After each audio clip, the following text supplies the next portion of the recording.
La géolocalisation en temps réel a spectaculairement investi notre vie quotidienne. Réservée à l'origine à des fins militaires, cette technologie s'est démocratisée avec l'avènement de la téléphonie mobile, de l'Internet ou du Wi-Fi. La technique la plus utilisée et la plus fiable est la géolocalisation par satellite.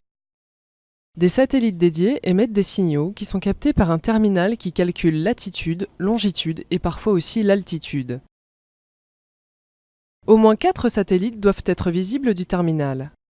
L'exemple le plus connu est le GPS, système de positionnement universel américain, ou sa variante européenne nommée Galileo. La précision verticale pour les applications civiles est de 15 mètres. Ce système trouve une large application dans les navigateurs de voitures, qui ont supplanté en quelques années les cartes routières. Les métiers de la logistique se servent de ces outils pour suivre à la trace 24 heures sur 24 camions, trains, bateaux ou avions. La justice utilise cette technologie pour suivre des condamnés, en liberté partielle ou interdits de certains périmètres, par le biais d'un bracelet électronique. Mais c'est l'essor de la téléphonie mobile qui ouvre la voie à des nouvelles applications de la géolocalisation.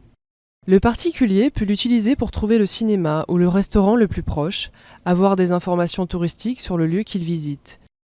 Les parents soucieux peuvent localiser leurs enfants à tout moment.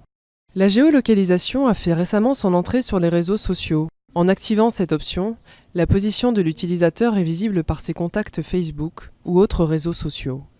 Le marché de la publicité a bien compris l'intérêt de la géolocalisation et commence à suggérer des opportunités d'achat en fonction de la position de l'usager, en le dirigeant sur le prochain magasin.